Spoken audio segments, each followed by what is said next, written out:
Uh, just to introduce David, he was born and raised in Africa and has lived and traveled all over the world on his spiritual quest.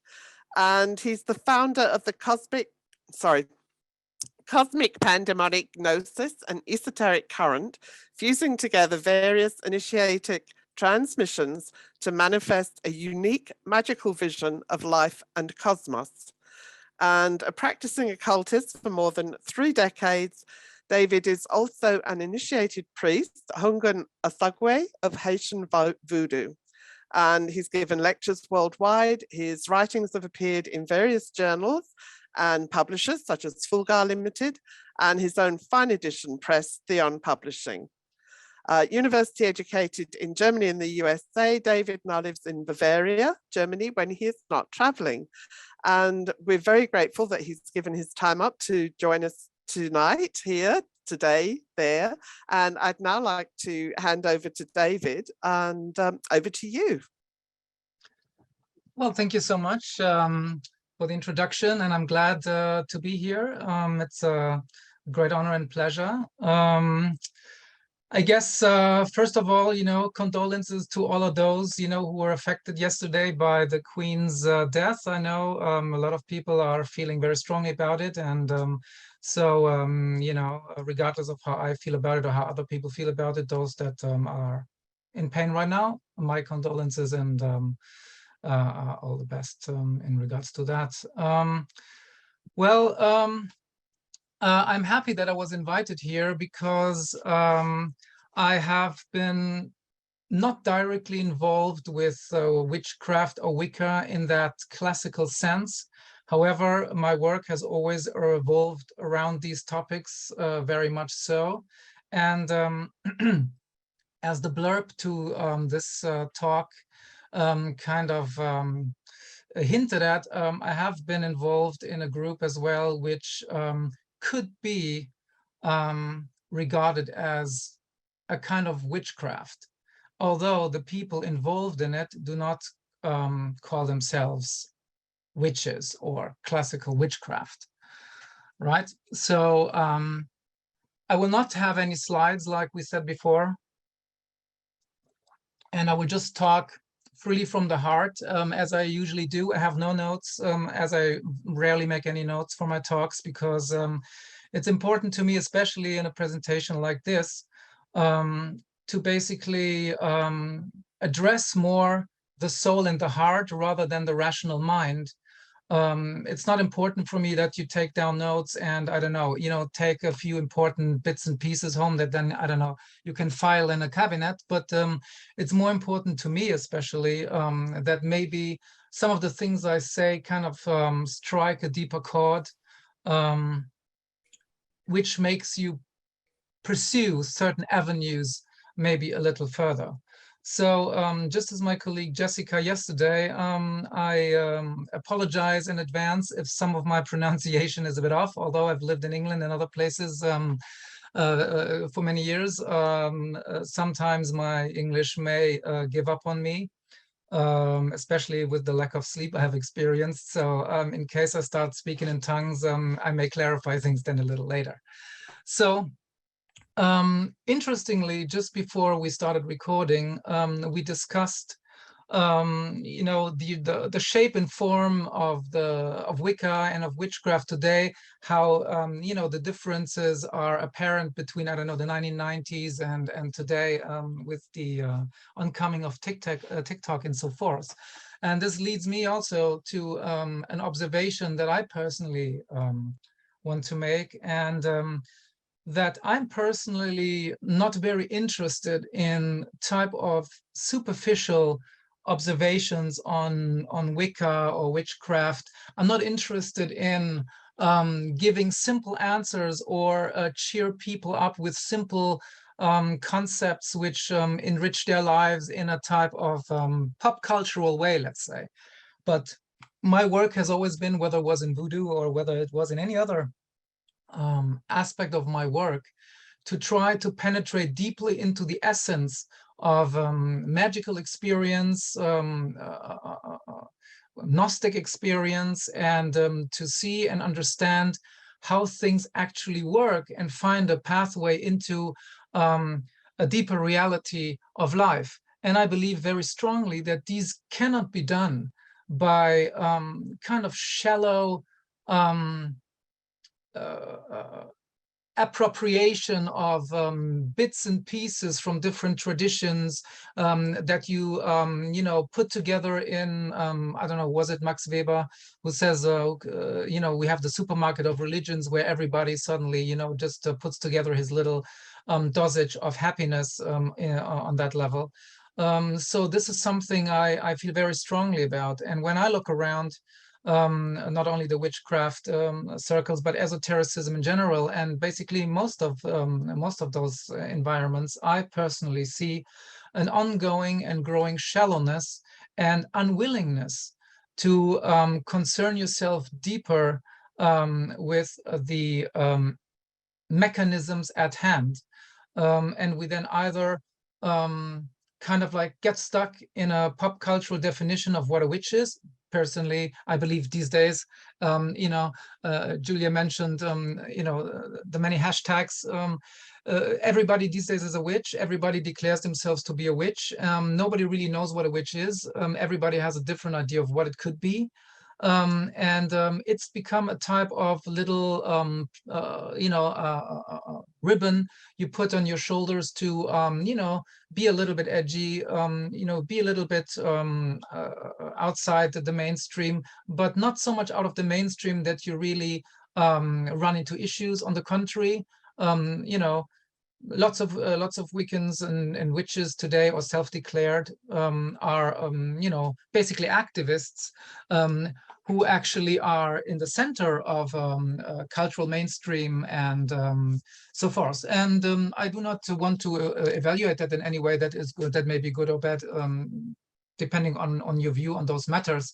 But what I want to say is that to be a witch or to be a pagan these days very often does not carry any weight or depth other than adorning yourself with a label and creating something which makes you feel better in your everyday life. A type of ersatz religion, usually self-made and self-pleasing. This leads us already to the topic of today, which I don't know, what was it called? Oh, yeah, I called it Jumping the Hedge, where, of course, again, I've spoken to a lot of witches, old school, not so old school, and everybody has a different idea of what the hedge is. Hedge witches this way. The hedge has become this type of, metaphor for kind of everything. It's kind of, it loses or has lost a lot of deeper meaning when I speak to people, because they don't really know what it really means. Some have read some scholarly books on witchcraft, and then they may kind of like unearth this type of idea. Some people have not even that kind of knowledge. So it becomes also one more vague term which people throw around without even understanding what the hedge actually separates. So when we have a hedge, and the hedge is something that's a kind of a separation mark, it separates two things. And what it separates is, of course, like I think I said in my blurb, the domestic sphere and the wilderness. And immediately when you have such terms and concepts, these things explode in your mind, and everybody has a different idea of what it could mean. So in the course of that little presentation, and as I'm talking freely, just how these topics come to mind with that overall idea in mind, it's important for me to stress that my position on these matters come from a society which is called the Leonard Society, or Leonard-Gesellschaft, Leonard Society, which is a kind of, I've called it the Leonardian witches, because it kind of makes it easier to understand for probably many people in the audience the flavor of what we are dealing with here. It's a group of people who have been around at least for, let me think, like 120, maybe a longer years, and which have never called themselves witches, but which have been dealing with issues that a lot of witches, according to my experience and knowledge, are dealing with. Also, the rituals in some aspects are very similar. So the Linnet Society is basically a group of people who have made it their effort to re-inject their life within the domestic sphere, their life within the village, their life within this separated world.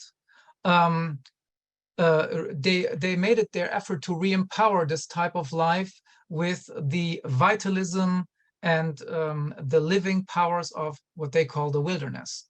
And this would also entail rituals in the wilderness, actually, in the mountains, or in forests and so forth, to emphasize, of course, the separation between the place of the wild, which is a physical place sometimes, but as we will see, probably mostly a place of psychological and psychic activity.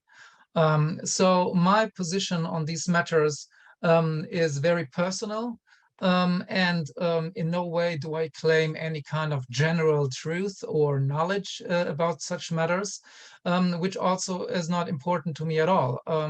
I have no interest in agreeing with anyone on anything, but I am only interested in unearthing certain kind of world experiences which are, in my opinion, more meaningful, or can become more meaningful than the world experience that we have mainly today.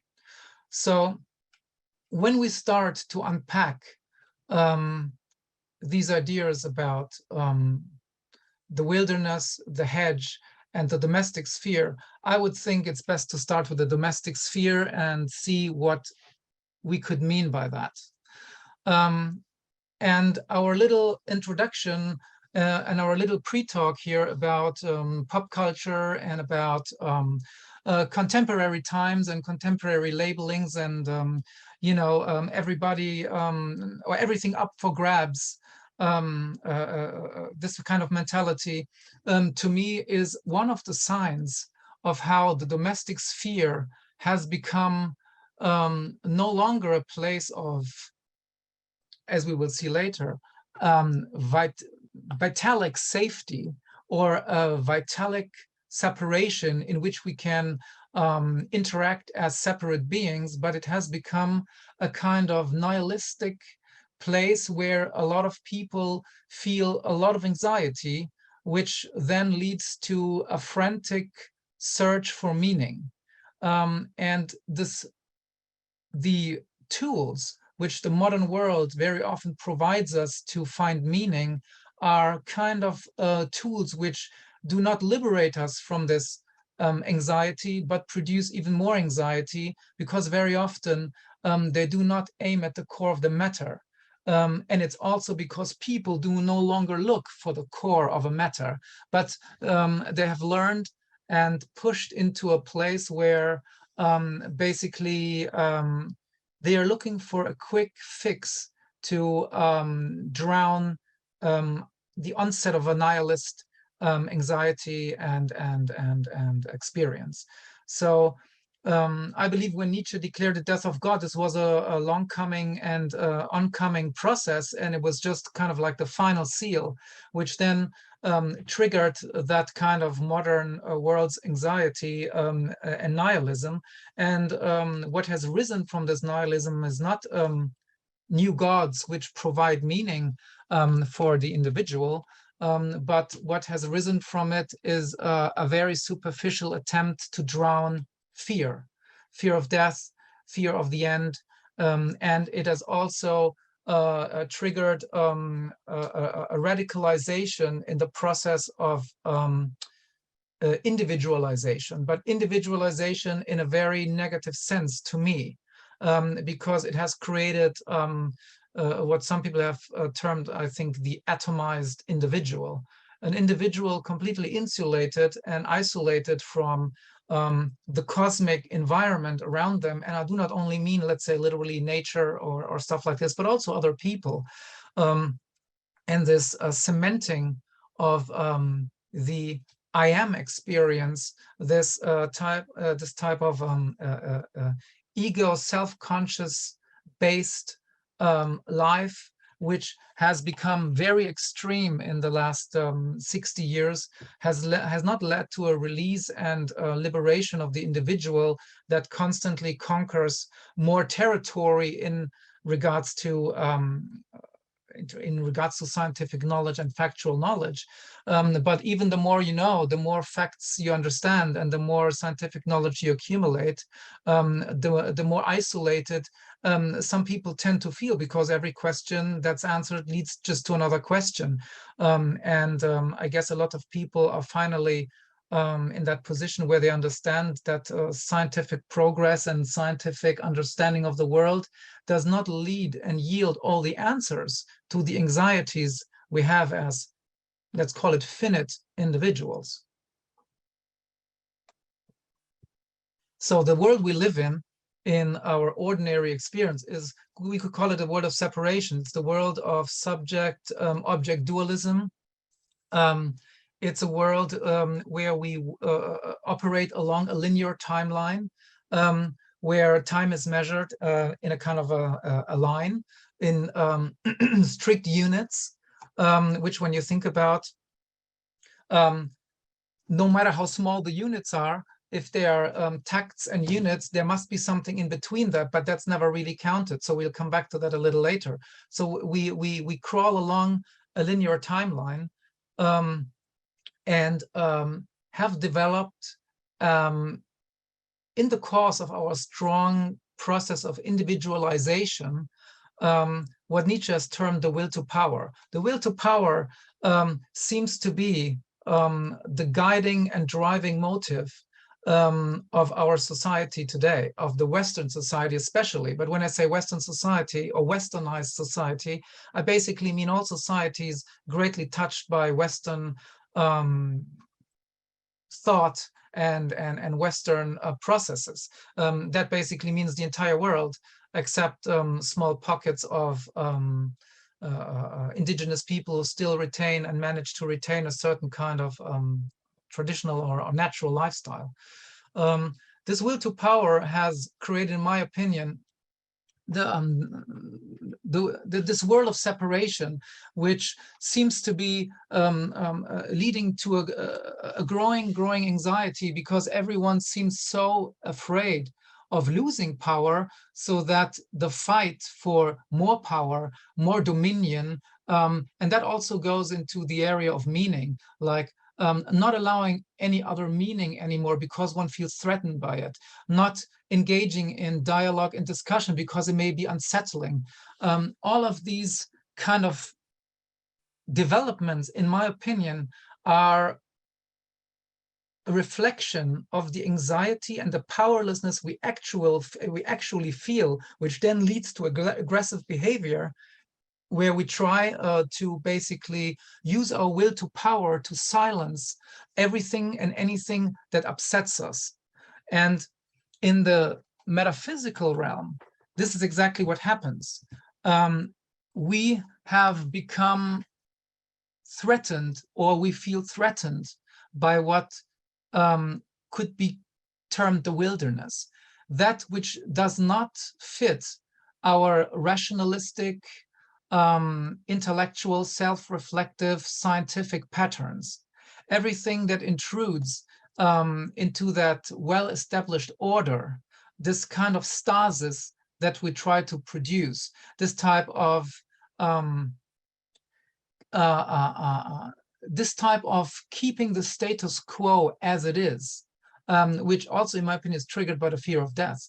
That everything that intrudes and questions this, everything that happens that erodes this kind of feeling metaphysically is rejected. So the insulation of the modern man has become much more powerful and much stronger than it has been even in the past, when we still had, I don't know, Christianity and so forth, which of course also was one of those degrading movements which pushed humanity into this direction. So I believe that when the answers are to these type of insulations and anxieties and fears, when this kind of or when modern people see that the modern world doesn't yield the answers anymore to break the cycle of this kind of anxiety, that modern technical processes, and we see today, we have the war here in Europe, we have the war in the Ukraine, something we never thought possible. But when we see that the modern world does not yield the solutions and the answers, the anxiety grows. And now we see a lot of people basically returning back or trying to return back to, let's say, paganism, animism, that's the new trend, and all kinds of other isms, which they hope will produce a kind of experience within them that can help them overcome this fear and anxiety. So the problem is, though, that, and this is coming from my 30 years experience in all kinds of esoteric traditions and backgrounds and stuff like that, what we can see, however, is that the approach to polytheism, animism, and other things is actually mainly in, and I don't want to generalize it to everyone, but in 95% or more of the cases, it proceeds from a kind of rational conviction that that's a better choice. They see this is not working, so now I'm consciously choosing polytheism because I believe that it sounds logical to me that this is, I don't know, better for the environment. You know, this provides answers in our modern times, which I believe are important to me. So the problem is, though, that this is a typical Western attitude, and it would be a very non-understandable procedure from the position of indigenous people, to whom I've talked about this quite a lot, or people who practice within their culture an indigenous religion like voodoo, for example. And I've lived in Africa, was born there, lived there X years, also dealing with spiritual matters and magical matters in these places. That kind of conscious move, let's say from atheism, Christianity, or philosophy to paganism or animism, remains most often a conscious choice, which then translates to daily or weekly, or, you know, depending on how dedicated you are, to rituals, which you either then take from books, or you take from other people, or very often you make them up yourself, because this is another very curious trend in the West, which again is completely baffling people in other places who are still actually pagan, and who are actually practicing something close to animism, that you kind of like make up your own dedication rituals and establishing your relationship with the deity based on whim and maybe what you call instinct, and based on a conviction that that's the better choice. And then very often what happens, of course, you know, you have a great relationship with this goddess, that god, you know, you just close your eyes and you can feel them. I've been to some Wiccan or neo-pagan, let's call it, conferences, where I was amused, really, I have to say. I mean, I don't want to sound elitist or arrogant, but because that's not how I feel about it. I'm more concerned. But I've seen, like, you know, people just closing their eyes and kind of like mumbling some self-designed poems, and then suddenly, you know, they pretended to be, or they thought probably they were possessed by, I don't know, Aphrodite, Isis, Freya, and other goddesses, you know, and behaving in kind of like a little bit silly ways. And everybody was happy, and everybody was believing that this was actually a real thing. So it has, and for me, as someone who comes from voodoo and other traditions, it was a little more than a little bit of theatrics and self-induced hypnosis, if at all, because one also sees nothing really comes of that. Then nothing, the understanding of why and how the gods manifest and what this means for a society or a person or a group wasn't even really understood. It just happened, and everybody was happy that the goddesses were around, and that was basically it. And when I see that people reconstruct such paganisms simply based on a conscious choice of why they like this better, they fail to understand the essence. And the essence is, it's not about a choice, it's about a world experience. To be a pagan or an animist is not so much a conscious choice of whether that's what you want or not want, but it's the ability to experience the world in a very specific way. And that's a way that's completely different from our Western kind of mentality and our Western way of life. So we have to strongly differentiate, in my opinion, between neo-paganisms, and as I say, I do not include everyone in that. There are many people who have different experiences and who would be what I consider truly pagan in their experience. However, most people and many people have nothing to do with paganism or animism in the real sense of the word. You know, just because you pour liquids for spirits that you now declare are real or are there, and just because you close your eyes and you can feel a presence, you know, even those with an amateur psychology know that, you know, if you want to feel something, you feel something. And as a funny experiment 30 years ago or 25 years ago, I used to sometimes do that for fun, like getting people in a ritual circle, and I just do complete nonsense. I said, like, I had prepared a ritual that's very important and very deep and stuff like this, and I created the ritual, and it was complete nonsense. It was absolutely rubbish. And everybody after told me what a great deep experience they would have, and how super transforming it was. And so of course, you know, even then I knew one has to look into this in a much deeper way. So once we have this out of the way, the idea that maybe declaring yourself out of frustration with past religious expressions like monotheism, or interests historically or scientifically or in other ways with paganism, declaring yourself an adherent of that doesn't really help you, however, to acquire or penetrate into the world experience which actually gave rise to religious expressions that we now call animism or polytheism.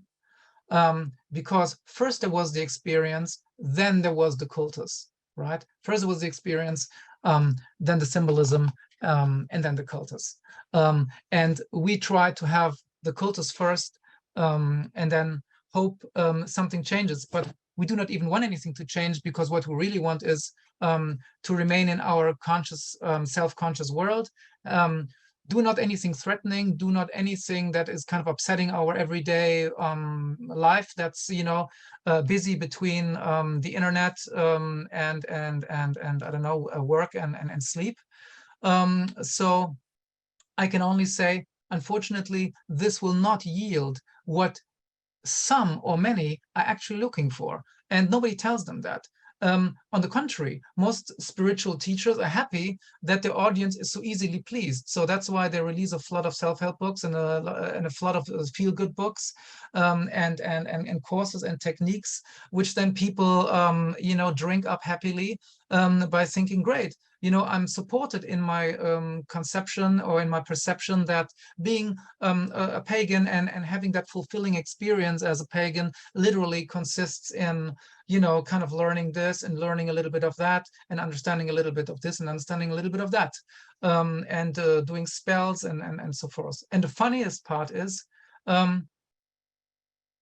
when people declare how effective their spiritual progress is and how their transformation into a witch or a pagan is, they also very often talk about the magic. Then we do spells for healing, spells for this, spells for that. Interestingly enough, in 30 years, and in 30 years of having been in prominent leadership positions in Western occult orders, I can only say that the magical power of such people operating within, let's call it a logocentric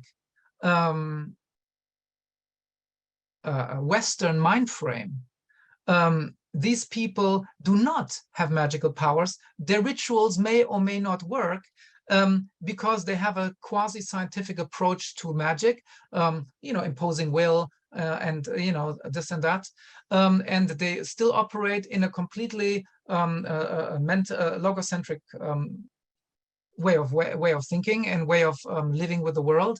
And I used to do experiments when I gave talks in England back in the days. I would ask the audience to use me as a guinea pig, to put all kinds of spells on me, a death spell, a bad health spell. I asked them to do this, and I would take the responsibility of that, just for them to understand that this is not how it works, and that your happy life, that your kind of your past, your self-creation, that you have done in order to feel better with a world that's complicated and ugly many times, is okay if it works for you. If that's what you need, then that's fine. But it's not creating for yourself a pathway into what is truly a pagan or animist world experience. So now we've talked a lot about that. So now we have to look how that it could look like, right? How it could really look like. So now, when we understand now that our world of separation, when the domestic sphere is a sphere of stasis, of being, and now we have all the religious and philosophical construct, the West creates its world by trying to adhere to what the philosophers call being, something that's static. We appeal to a principle that's never changing, the unchanging one, the unchanging pleroma, the unchanging world, that as close, or the closer we get to it, the more effective our the more effective our magic is, the more effective our dealing with the world becomes, because the world is an illusion, or the world is not really real, or everything is one. All these ideas that also a lot of pagans and animists falsely have, is that it means that we are all one, and meaning that basically oneness is basically a kind of a kind of expression of the world as a splintered energetic pattern that comes from one source, so we all one. This is never anything I've encountered in any natural religions. This kind of idea doesn't exist there. So we appeal to that kind of stasis, and we see stasis unchanging, or the unchanging, as something that we need to appeal to. And this is what insulates us from the world around us, which we perceive as fleeting, our age. We are going to die. Everything is changing. Change is often considered negative. In relationships, we want the other person to stay the same, and if they change, that's mean of them. And why have you changed? Why are you not the same as you have been? So our self-reflective feeling of I am, our personality with our ego in the center, makes us afraid of change, because change means perishing. And so that leads to the way we see the world. And by orientating our religious and spiritual expressions towards that stopping of change in that way we can't control. We like change in the way we can control it, like we like to control our partners, we like to control other people because that helps us, or we like to control the thoughts of people, or we like to control the way culture moves. You know, we like to control because we like to control what may threaten us and threaten our well-being. So obviously we like that, but we do this, we like to change things because we want things to stay the same for us. We want to feel good. So however, there is another world experience, and this is a world experience that I have found in indigenous traditions by studying them on one hand, and by being someone that has been initiated in these traditions and have immersed myself since earliest times in my life into these kinds of experiences. My entire quest was for looking into something that is not concerned with keeping things the same or having controlled change that is not surprising or threatening to us. So where I arrived was in a type of wilderness that the indigenous people still address very consciously. So the wilderness, or penetrating into the wilderness, means basically entering from the world of separation into a world of union. But not, as I said before, not a world of union where everybody is the same, where we are all the same, coming from the same place. This kind of New Age thought must be immediately put out of the picture. But when I say union, I mean that we return, and now comes my idea of a maternal cosmos and a biocentric cosmos, by returning into a womb where we understand whence this return actually takes place. And I'll tell you in a second how I believe this must take place.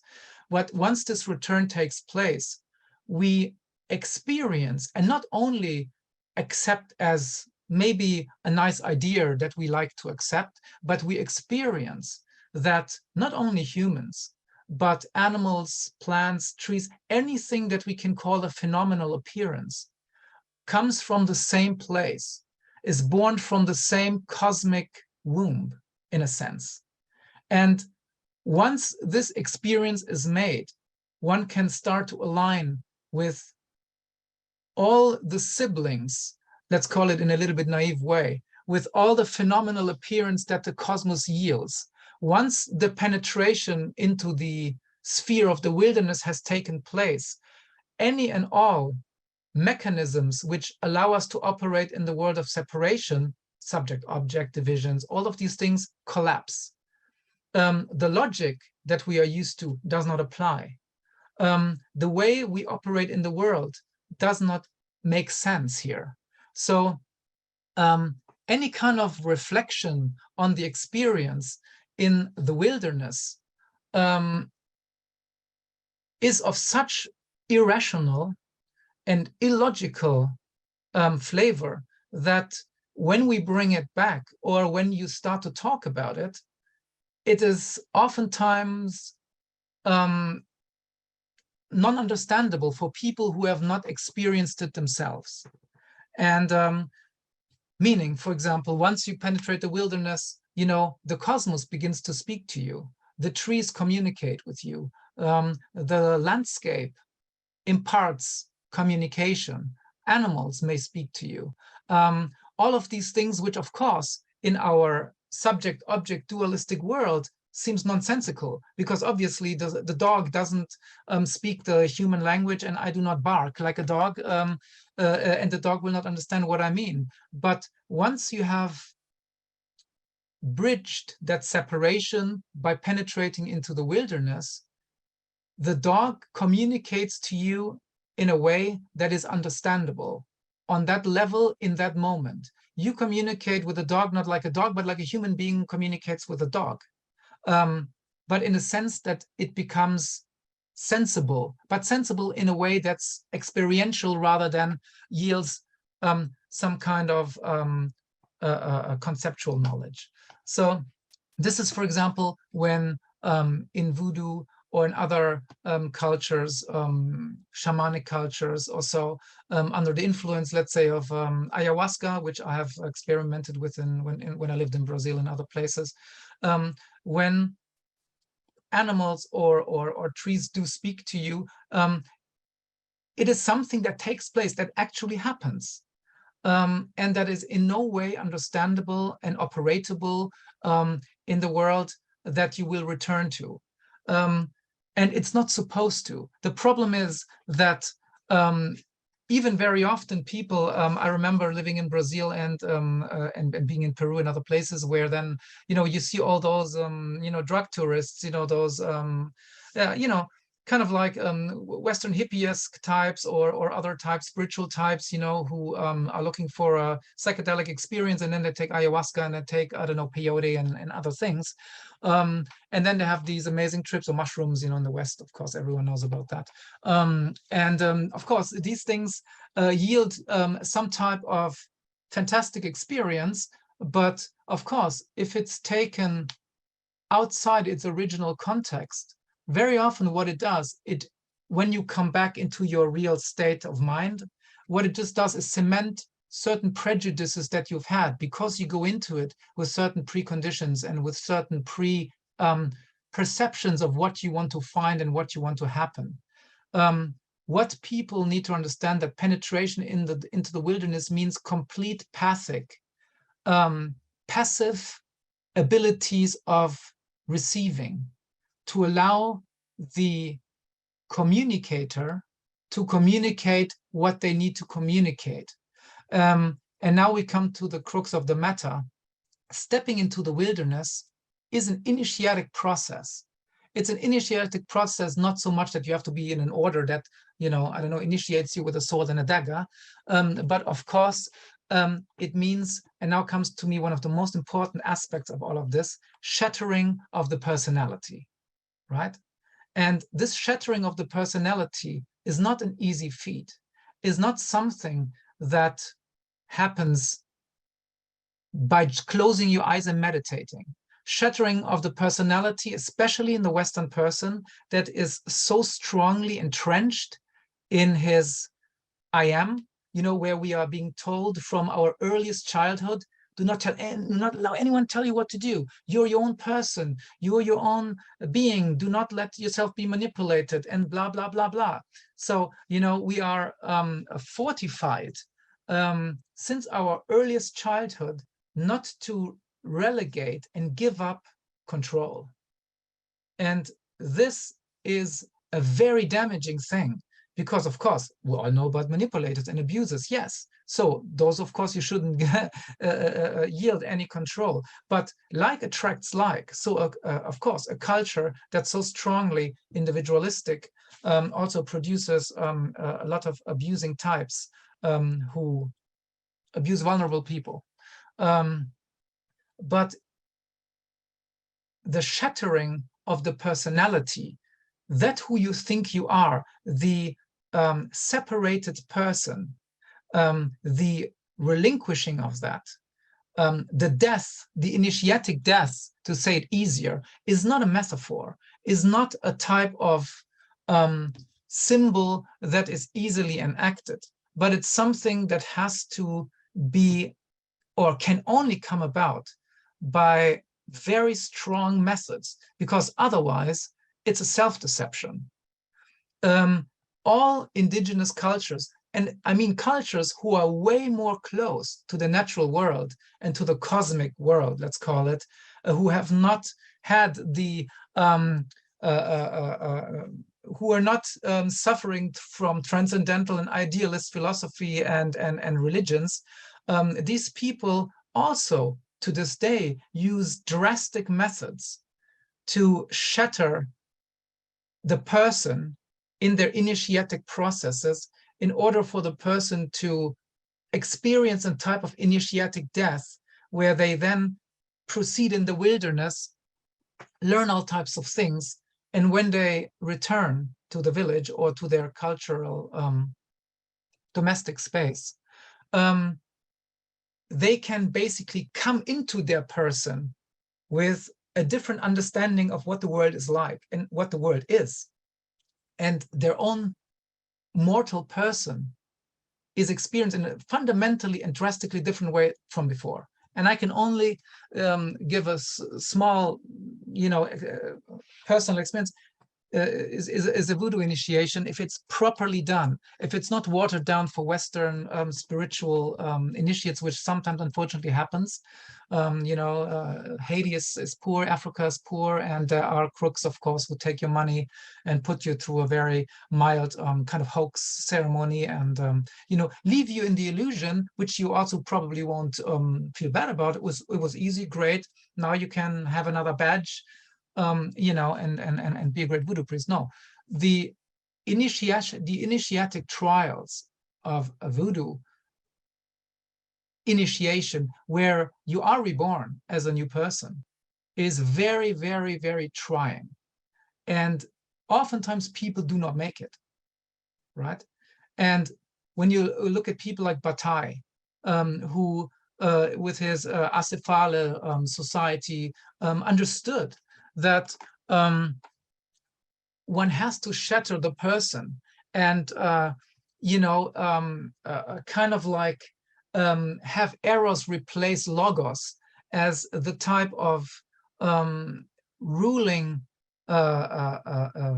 power which connects things.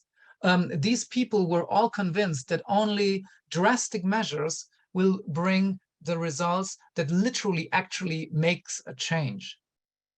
So in traditional cultures, we find the figure of the shaman who ventures out into the wilderness, and after a very trying time that is literally perceived physically and mentally, comes into his power after trafficking with the powers of the wilderness, and returns to his own culture, and then becomes or remains a steady representation of the wilderness in the separated world, or in that world of the domestic space, and constantly injects it with that kind of vitality, and keeps that link between the unstable, chaotic, fleeting, constant becoming, where everyone and everything is experiencing or can be experienced as mutually compatible, where the trees talk, the animals talk, the thunderstorm talks, the landscape imparts its knowledge. This kind of, let's call it understanding and openness of the soul, which is able to communicate with the world in its own way. And that's important. It's its own way. It's not a way that's understandable to the rational mind.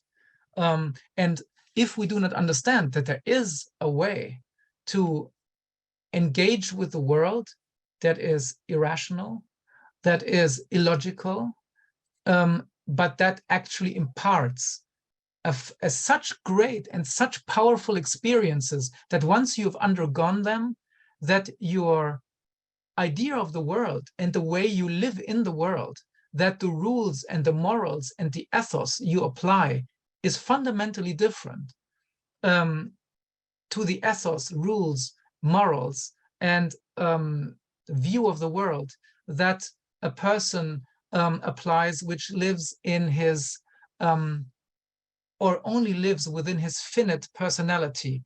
And that's regardless of whether philosophically you may believe that there is a life after death, or there's all kinds of other things. These are just mental crutches which help you, like a paradise. These are just mental crutches which help you to reduce the anxiety a little bit and make your life a little bit more dramatic.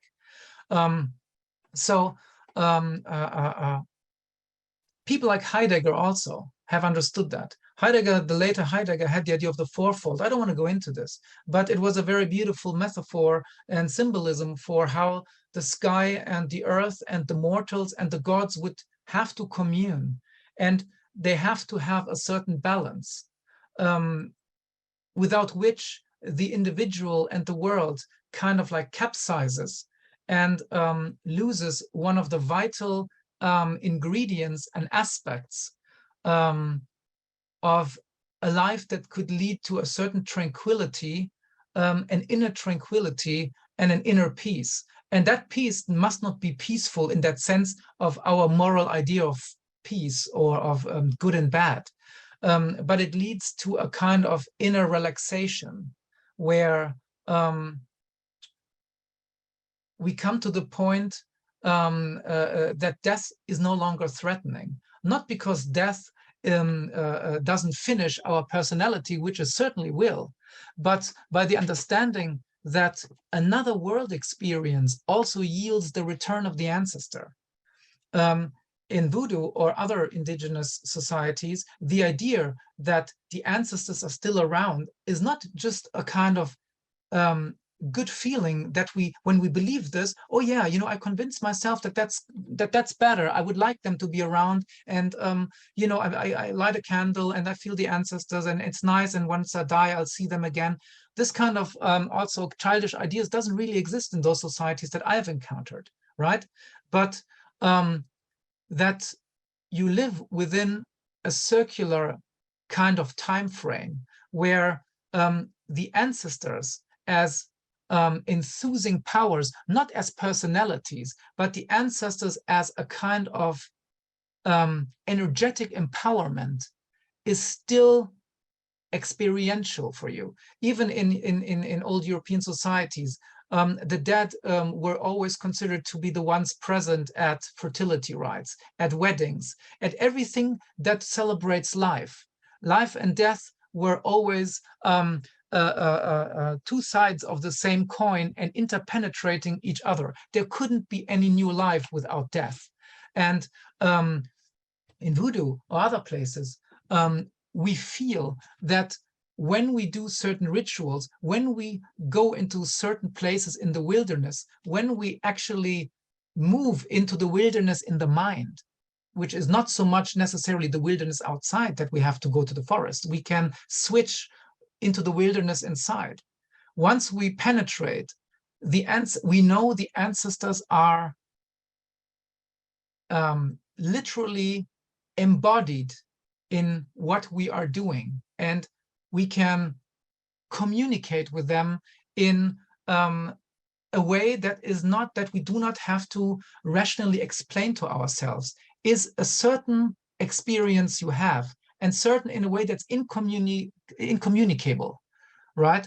Every person, every indigenous, even when you read Castaneda, you know, the shaman constantly laughs at him. The medicine man constantly laughs at him because he asks stupid questions. You know, when I flew, did my body lay in the bush, or you know, stuff like this? And then the shaman would say, obviously it did lay in the bush because you flew like, not like a bird, but you flew like a human flies.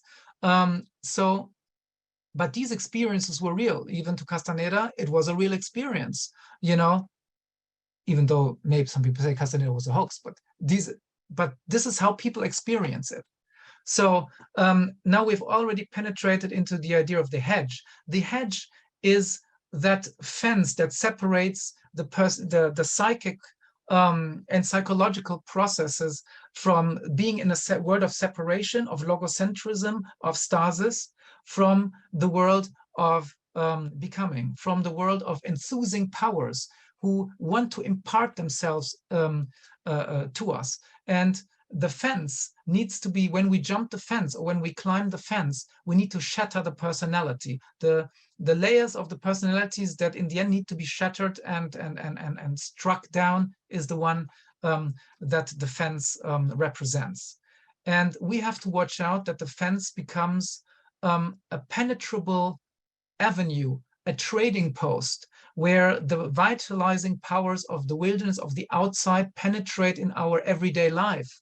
And for this to happen, we have to process into the wilderness first through initiatic movements, which some groups and some individuals still provide. And fear of teachers, mortal fear of teachers, because we are afraid that, I don't know, our individual subjective view of things are being displaced and ruined, is exactly necessary for us to do that. Because if we just live according to our subjective feel-good way of life, the initiatic death will never come. because we are holding on too strongly to what we want to feel, what we want to think, what we want to find, and what we want to see. And this is something that we have to overcome. I would have a few other bits and pieces now about how ritualistically one can arrive there, but I already see Julia putting on her camera, so I guess we are finishing the session. There's a few questions that I just thought we might put in, Absolutely. but perhaps we could weave those into what you wanted to talk about. I mean, for me, even the question discussion, maybe even the more interesting part. So, you know, because it deals a lot of, you can see it's a big subject, and I'm very happy to finish at this point and enter a discussion on some of those aspects. It was absolutely fascinating, and there are so many questions that came up in my head, and Caroline put a point here saying that she's saying she thinks you can have a religion's response or experience regardless of whether something is historically or factually true, and it's a sort of a religious mind facility. And she's just wondering, what is an authentic religious experience? If that makes, yeah. First of all, I totally agree. I believe, for example, the gods never return in the same way. We don't at all have to return to any kind of, you know, Dionysus, Apollo, or you know, whatever. I believe that's actually my point when I try to say paganism or animism is not anything that has to be reconstructed. It's a natural response to a religious experience. The cultus we then built and produced. So, for me personally, an authentic religious experience is, of course, something utterly personal, but it must be something that transforms your perception of the world in such a drastic and dramatic way that the response to what you find in let's call it the world, the everyday world, the world of separation, the domestic sphere, the life that you live with other people, has a certain tinge, has a certain flavor. You know, I have seen in the people who really are members of indigenous society, they approach a lot of things from certain angles. They accept certain things much better than Western people. They allow for a much broader interpretation of meaning. They are not so solidified in opinionism. So I think it's, of course, very hard ad hoc to judge a person's religious experience when somebody tells you something. But I think one can see in the way people live their life and how great the anxieties are with life itself, and how devoted they then become, not to external symbols maybe, but to an inner revelation. And an inner revelation not from above, but an inner revelation through communion with the world. We need to become able to allow what we encounter within itself. Oftentimes we just project onto what we want to perceive and see, and then that's what we see. What the other has to offer to us is twisted and flavored often by the way that we project on things. And we have to learn to remain open, to remain so passive sometimes, and not in a weak way, but passive in a metaphysical way, that what we encounter is able to impart itself to us. And I think when people have that ability, which is very, very difficult, then they carry a certain aura, which you can feel, which you can encounter. And they're not these manic, opinionated, stressful types you often meet in discussion groups on the internet, you know. How important do you think it is for a group experience to guide the inner spiritual development? Because I get a sense that, you know, that's something that's important to you. I believe very strongly that in our society, the way we live, we are so insulated in our minds, in our way of projecting and perceptions, that I believe it's very important to have a teacher, maybe not a group, but to have a teacher. And I'm not saying now I hear in my ear the people say, oh, my child is my teacher, my pet is my teacher, everyone I encounter in my life is my teacher. Okay, please, not this kind of stuff. I mean, like a spiritual guide, like a Sufi master would be for a Sufi chela, or a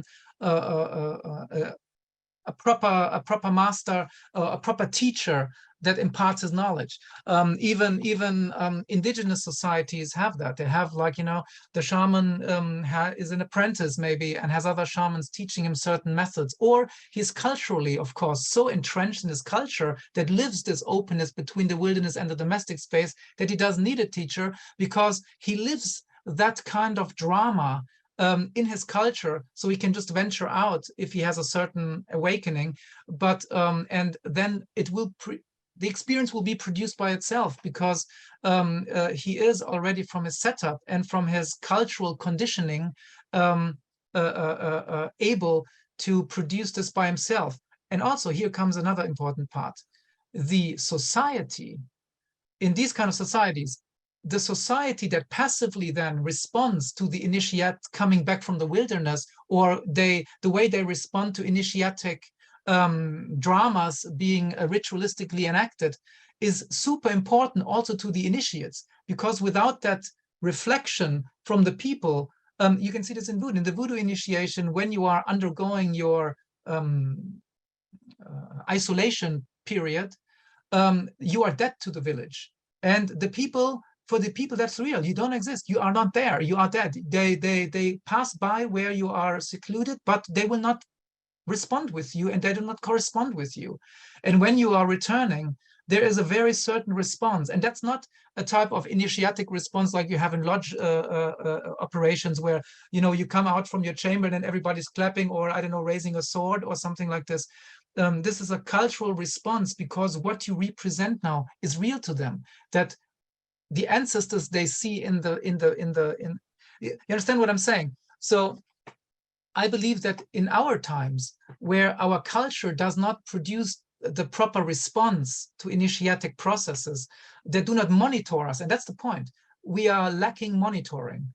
Everybody and everything is up for grabs. We can just pretend something, and there's nobody there. We don't allow anybody to say, that's not accurate, that's not right, what you're doing is fake, what you're doing, you're kind of betraying yourself here, you know? We need a monitor, especially people in our world, where we are so entrenched in subjectivity and self-love and self-confidence and self-consciousness, that it's hard to override that. And that's what we need. We need to override our personality, our strong sense of self. And we all know, if you have studied even just a bit of amateur Jungian psychology or other things, the tricks, the self-preservation mode plays on you in order to reject what's uncomfortable is mind-blowing, and we don't realize that we are doing it. Okay, I've experience in my life, and this is why all the indigenous societies in Africa, or voodoo, or that I've encountered, have drastic measures to make sure. Even Zen, you know, even Zen, you know, they hit you over the head at times, you know. So this is interesting, because that leads into a question from Danio, which is, how does a normal person shatter the personality through rites and rituals without access to initiatory rites? And he says, is this something he or she can even aspire to, or are there ways to access the authentic word experience that you describe in a personal way? Yeah, well, I think first one has to understand, and this is because we are rational people, right? In the West, we operate through knowledge and understanding things rationally. So I think we have to first understand the position we're in, this kind of like Gnostic dilemma, we could call it, that we are in a world of separation and we want to move in another world experience. Once we have understood that rationally, we can take steps towards it.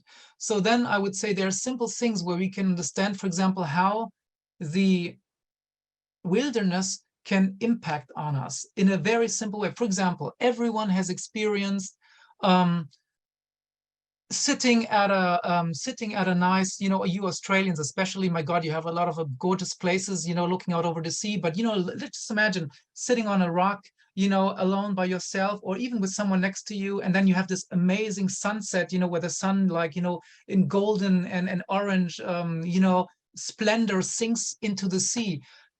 If you have at least a little bit of soul, you can, if nobody is around you that disturbs you, if you observe it, you can feel yourself being drawn out of yourself into the experience of the sunset, right? We have that experience where we say, like, oh, until somebody, I don't know, touches you and tells you something, hey, David, let's head out, we feel that we have been beside ourselves, right? There are these moments that everybody knows. A beautiful sunset, I don't know, sexual experience with a great lover, certain moments where you still breathe, you're still you when people look at you, but in those moments you weren't you because you were the experience that you just had. And if we think about that there is a life, that there is an experience that to us is meaningful, because when the sunset is so powerful to enthuse us to a degree where our personality, our sense of self drowns literally within it, then we know that there is a sense of, there is a self, or there is something that we are, that it's not our daily personality which directs our daily thoughts and our desires and movements. But there is another ability of ourselves to extend ourselves out into the cosmos, and where the cosmic powers, in this case, the splendor of the sunset, overcomes us. And to allow ourselves to be overcome by such experiences is a first tiny step into that direction. The first time that we can literally then make exercise to feel, oh my God, I literally, for 20 seconds, I wasn't myself, but I was still here.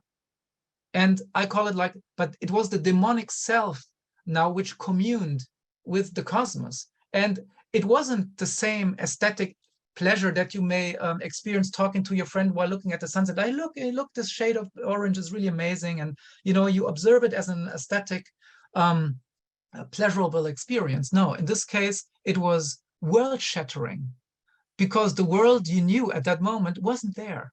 You weren't aware of your friend, you weren't aware of your surroundings, you weren't aware of the cliff you're sitting, you were only aware of the experience that the sunset imparted to you.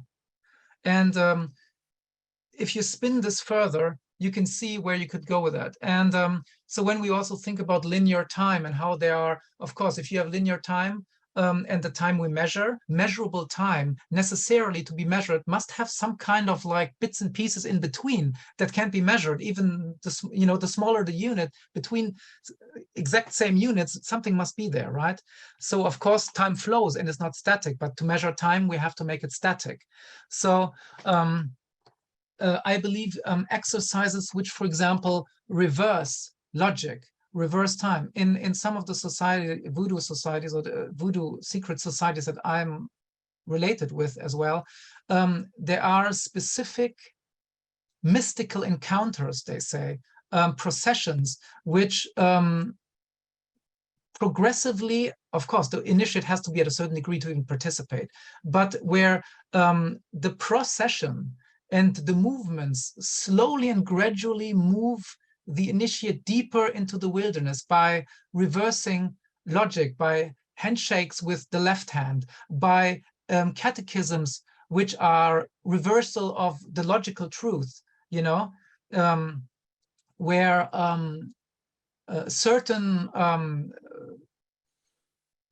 where certain demarcation lines are being saluted and worshipped, like a hedge, type of a hedge, for example, that you cross. And the deeper and the more the procession moves forward, the more things happen, the deeper you go into that kind of irrational environment, which kind of plays with your head to the degree that when you have already, of course, a certain degree of sympathy to that or ability to move into those spaces, you are led into a kind of twilight mentality, which then allows you to experience things which are completely extraordinary, and which then impart knowledge of the night spirits and those kinds of wilderness spirits which we are talking about, and which then of course the experience which then must have implications on how you live your life, because the wilderness is there, the wilderness penetrates no matter what,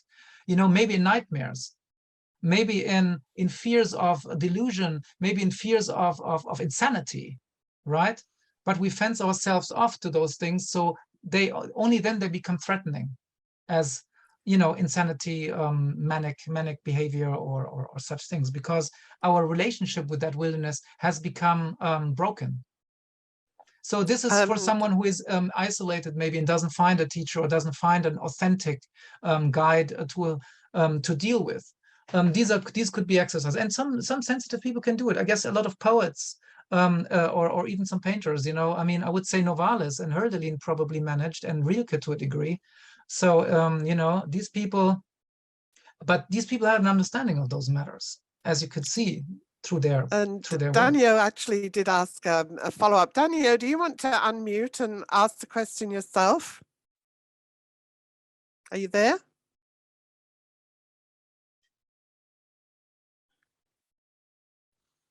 She says, please ask for her, Julia.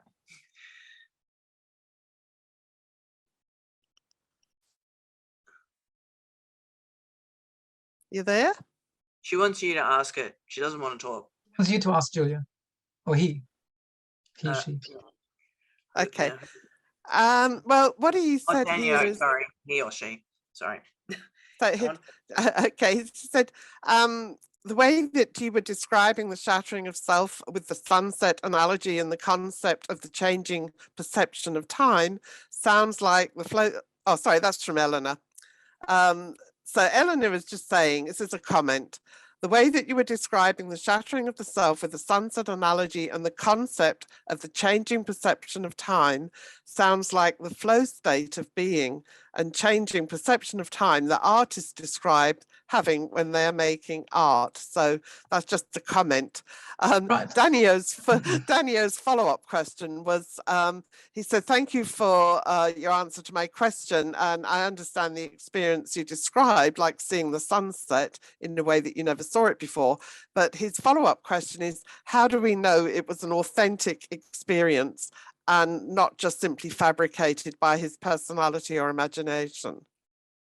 See, that's interesting. We don't have to. The thing is, if it for you, and I think it goes into that what Caroline asked, or Caroline's comment. I think our need to authenticate, our need to kind of like put a measure to it and make it real by having an authority say that this is real or not real in that factual sense, I don't think that's really necessary. And this is not the same as the monitoring of a teacher. A teacher, someone who knows what they're doing, they can probably, by the way you respond to the experience, can determine if there is an issue with it, or whether, maybe you're not taking away from it what you maybe should or could take away from it. I think, as I said, we must feel that the experience, because such experiences are so personal, they're not communicatable in logical language. And the only way we could authenticate in that rational sense is if we could communicate it in ways that we all agree on are factually true or not. So I think if your experience is so deep and you literally had a kind of forgetfulness in a sense, and once you return from it, because that's why I think an experience like this must be integrated into a bigger picture, and that's what I mean also when I talked about the ayahuasca and other things. If they are random experience, the shaman in the jungle, the medicine man in Peru takes ayahuasca not randomly to have a trip and a cool world experience, but he does it for certain reasons which are integral to his entire cultural, religious experience and way of life. So we need to try to integrate or try to see how and where such experience are integratable into a theoretical idea of what we actually want, because unfortunately this is where we originate in our quest as mentally centered people, and then hope that it can lead deeper and deeper into that terrain where these irrational experience of life yield answers, not in a logical sense, but yield experiences which then compel us to behave differently and compel us to feel differently, lose the anxiety of death, for example. And not because we believe ancestors are there because that's a good idea, or that's because it feels good to know my grandmother's still around because I loved her so much. But unless you feel the ancestors surging through your body and empowering you, and you're feeling that experience to such a strong degree that there is no question for you that they are there and that your fear of death is absolutely unnecessary. Yeah, do you know, it's Unless you don't have interesting that. because as you were talking, I teach a system of hermetic magic using guided visualization, and what you're describing from a completely different cultural basis is actually almost identical to how we approach the hermetic magic training, which is using a sort of the inner journeys and the teacher who adapts and adjusts and monitors in a way that you've just described, which is absolutely fascinating to me because it's clearly a completely different system, but actually mimics so closely what you're talking about. I have, of course, a lot of experience in of course, these Western esoteric orders and cultures as well, like path workings, of course. You know, I've did millions of those back in the days, but we also have to differentiate a little bit from those kind of things, because a guided visualization is a very good, I think, technique to learn in the beginning of those stages, because, you know, a lot of people can't even relax and open themselves up to stimulation. And I think a path working may be a good way to stimulate a certain receptory agency in a person, while I still believe that the ability to, because path working is still a conjuring up of a kind of a preconceived type of scenario either, or one has certain symbolisms that then are given in order to go on certain planes, you know, like you Crowley used to do, and so forth. We don't do it that way. We have it much. It's much more open. It's that's great, because then that goes much further, like you said. Then that goes much further into that and this area. Is where it seems so similar. That's beautiful. You have an encounter exactly, and with that's a teacher. To me is important. The encounter with the phenomenal world, and that is the idea also that the phenomenal world is ensouled, not an ensouled world soul, but that each and every phenomenal appearance that changes constantly, every constellation of the way the sky and the clouds and the trees are at one certain moment in which you are absorbed by them, they have to impart something to you. And when you can experience that, or when you can find that, and it's not you don't have to constantly walk through the world completely absorbed or something. It's just fascinating to me, because as you were speaking, I was thinking, hang on a minute, this is so familiar. This is that's great. And these exercises help people to you know, stop projecting constantly preconceived notions of what they want to find. And that's also important, also in magical work. You know, if you go at something with an idea of what it is that you are going to find there, you're already twisting what the communication is going to be like. Exactly. You know, of course. Which is my problem with path workings, because I think there's too much preconception. So the hermetic system has no preconceptions. And interesting. Yeah, that's great. But I have another question here, because we've held on to you for much too long. But there's one question here from Asha, which is, maybe we need another perspective of imagination. What is reality, also in the sense of stepping out of dimensionality? I'm not quite sure what Asha means by that. Me neither, really. But for me, reality is something fluid. Reality is whatever is real to you. Reality is to me, the true reality is like what Ludwig Klage said, is the image that falls into the senses, and what that produces is reality. A dream is part of reality. Is not, however, what we have culled out of the constant becoming of the world, the stasis that we try to produce, the disenchantment and the deconstruction that we have produced and turned into the real world is not the only picture of reality. In fact, it's a skeletal